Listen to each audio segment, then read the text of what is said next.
बर्फबारी और कड़ाके की ठंड के बीच बद्रीनाथ धाम के कपाट श्रद्धालुओं के लिए खुल गए हैं। वैदिक मंत्रोच्चारण के साथ आज गुरुवार सुबह 7:10 पर बद्रीनाथ धाम के कपाट खोल दिए गए हैं। कपाट खुलने के इस पावन मौके पर अखंड ज्योति के दर्शन करने के लिए सैकड़ों श्रद्धालु धाम में पहुंचे, तो यात्रा पड़ावों पर चहल पहल भी शुरू हो गई है।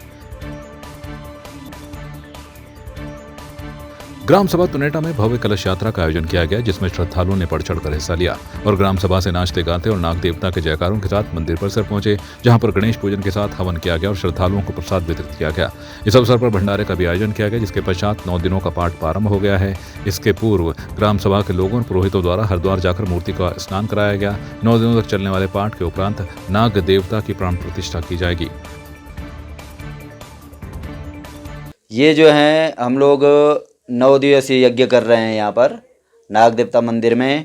और कल हमने 24 तारीख को हम लोग हरिद्वार में गए और वहाँ पर जाकर के डोली के साथ सुबह गंगा स्नान किया और जो नई मूर्ति हमारी नाग देवता की आई है उसको हमने आज सुबह लाया। सुबह प्रातः काल 4 बजे गंगा स्नान करके उसके बाद यहाँ जोड़ी गांव से लेकर के ग्राउंड से लेकर के और मंदिर तक कलश यात्रा के साथ यहाँ पर मूर्ति भी और डोली भी आई। और ये कार्यक्रम हमारा 9 दिन तक चलेगा, आज 25 तारीख से लेकर के और 3 मई तक। तो 3 मई को यहाँ पर जो है हमारे नाग देवता मूर्ति प्राण प्रतिष्ठा होनी है, जिसका जो है यहाँ पर तुनेटा ग्रामवासियों ने नया मंदिर बनाया है, बहुत ही सुंदर भव्य। आप लोग देख सकते हैं, आप लोग यहाँ पर आ सकते हैं सब लोग दर्शन करने के लिए। तो बहुत ही भव्य मंदिर यहाँ पर नाग देवता का बनाया गया है और सभी लोग दर्शन करने के लिए आएँ। 9 दिन तक यहाँ पर पूजा पाठ चलेगा और क्या है नाग देवता का जो है अभिषेक होगा। और जो हमारा नाग देवता का जो मूर्ति का जो स्वरूप है यहाँ पर उनके ऊपर जो है क्या है उनके अंदर प्राण प्रतिष्ठा डाली जाएगी और इसी के साथ 3 ब्राह्मणों द्वारा यहाँ पर जो है पूजन होगा, वेद पाठ होगा और सभी ग्रामवासियों के जो है क्या है कामना के लिए, मनोकामना के लिए, उनके समृद्धि के लिए, उनके दीर्घायु के लिए यहाँ पर हम लोग कामना करेंगे। और 9 दिवस के ये यज्ञ चलेगा। और भगवान नाग देवता का ये महात्म्य है कि आप लोगों ने श्रीमद् भागवत महापुराण में सुना होगा कि जो कालिया नाग थे,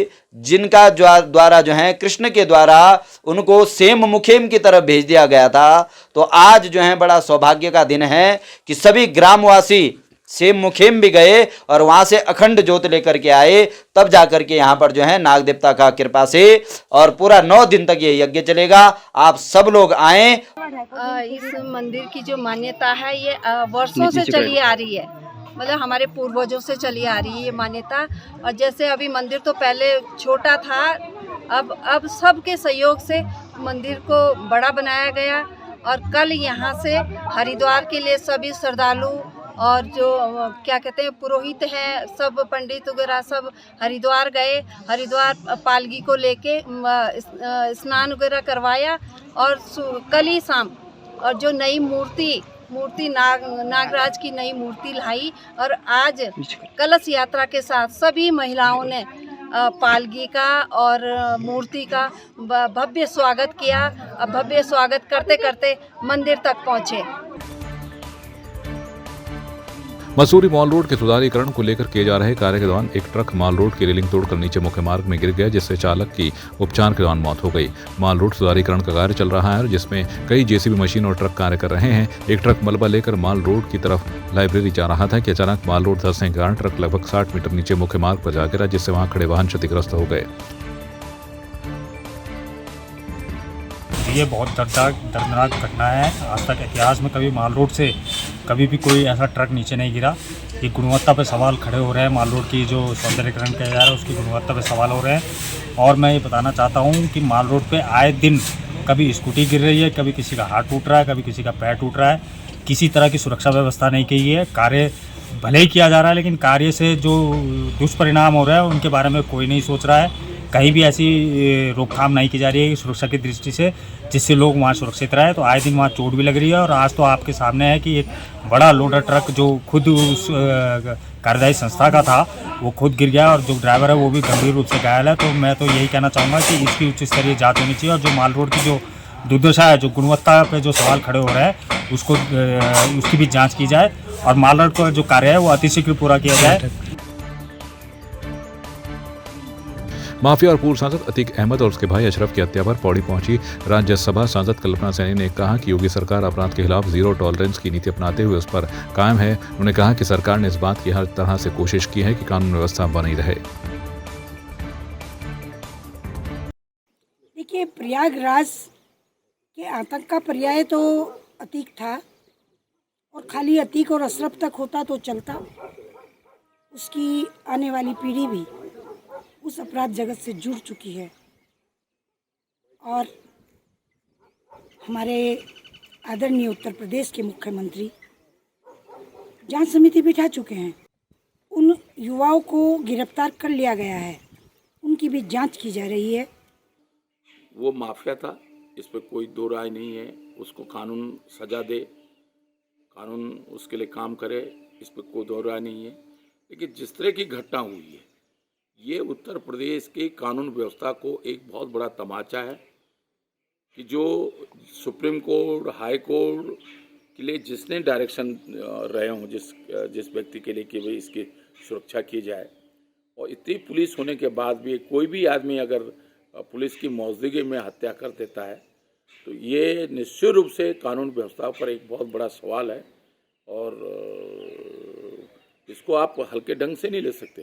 धर्म के नाम पर या अपराधी के नाम पर अगर कोई राजनीतिक, थोड़ी देर के लिए मैं सोचता हूँ कि वो अपराधी नहीं होता, माफिया नहीं होता, या किसी धर्म विशेष का नहीं होता, और वो एक व्यक्ति राजनीतिक व्यक्ति होता है, राजनीतिक मुकदमे होते हैं और राजनीतिक व्यक्ति होता है, और पुलिस की मौजूदगी में कोर्ट में या मेडिकल के लिए ले जाया गया होता, और तब उसकी हत्या होती है। राजनीतिक द्वेष होता है, राजनीतिक रंजिश होती हैं, पुलिस की मौजूदगी में अगर उसकी हत्या होती है तो ये कहीं ना कहीं कानून के लिए एक बहुत बड़ा चुनौती है।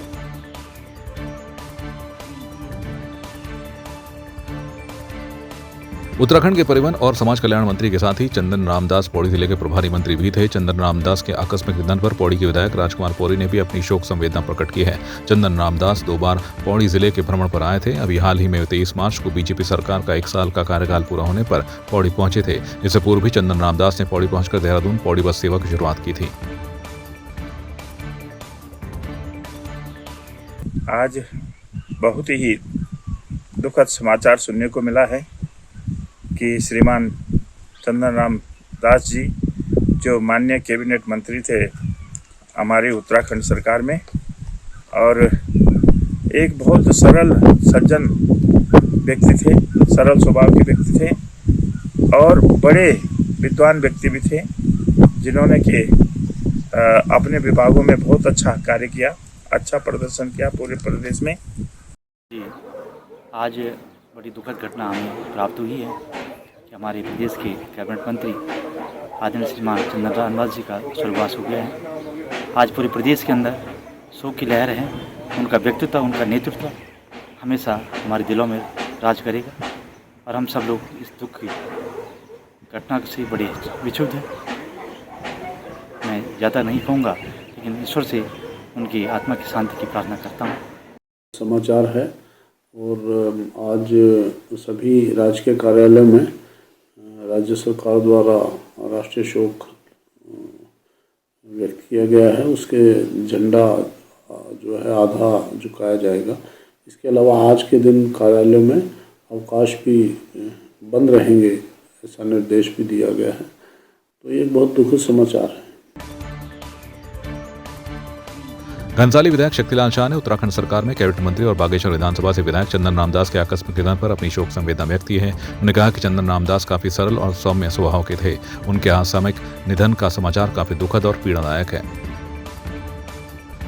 देखिए, माननीय मंत्री जी के निधन पर जैसे ही मैंने सुना, मैं व्यक्तिगत रूप से बहुत दुखी हूँ, क्योंकि माननीय मंत्री जी का हमेशा सदैव मेरे ऊपर बहुत अच्छा आशीर्वाद रहा। मेरे परिवार के सदस्यों में से थे, और निरंतर उनकी प्रेरणा, उनका आशीर्वाद, उनका शालीनता, ये सब मेरे जीवन में मैंने अनुसरण किए थे। अब ये चलायमान है संसार, भगवान उनकी आत्मा को शांति दे और उस परिवार को इस दुखद की घड़ी में ऐसी शक्ति दे कि वो खड़े रह सके। उत्तराखंड विधानसभा अध्यक्ष ऋतु खंडूड़ी भूषण ने उत्तराखंड सरकार में कैबिनेट मंत्री और बागेश्वर विधानसभा से विधायक चंदन रामदास के आकस्मिक निधन पर अपनी शोक संवेदना व्यक्त की है। उन्होंने चंदन रामदास को याद करते हुए कहा कि जब वह यमकेश्वर से पहली बार विधायक निर्वाचित होकर आई थी तो चंदन रामदास ने ही उन्हें सदन और विधायकी के काफी गुण सिखाए। वे युवा विधायकों की काफी मदद किया करते थे।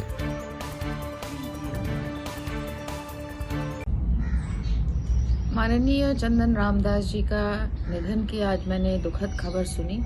मैं बहुत आहत हूँ, दुखी हूँ। सरल सौम्य स्वभाव के चंदन रामदास जी एक बड़े नेता थे, प्रदेश के बड़े नेता थे। हमारे लिए, हमारे प्रदेश के लिए ये बहुत बड़ा नुकसान है। पर्सनली मैं उनको पिछले 5-7 साल से जानती थी। नए विधायक होने पर मैं उनके पास अक्सर कुछ सीखने जाती थी, तो बड़े प्रेम से, प्यार से वो मुझे चीज़ें बताते थे, मदद करते थे, तत्पर रहते थे मदद करने में। कई बार उनके आवास पर भी मैं बागेश्वर पहुंची हूं। आज उनके निधन के बारे में सुनकर मैं बहुत दुखी हूं। मैं भगवान से प्रार्थना करती हूं कि उन्हें वो अपने श्री चरणों में जगह दें और उनके पूरे परिवार को इस दुखद घटना को सहने की शक्ति दें। बीजेपी प्रदेश अध्यक्ष महेंद्र भट्ट ने कैबिनेट मंत्री चंदन रामदास के निधन पर शोक व्यक्त करते हुए प्रदेश और बीजेपी के लिए इसे अपूर्ण क्षति बताया है। उन्होंने कहा, सरल व शांत स्वभाव और कर्मठता के चलते वो बहुत लोकप्रिय थे। समाज के पिछड़े और वंचित समाज की वो मजबूत आवाज थे।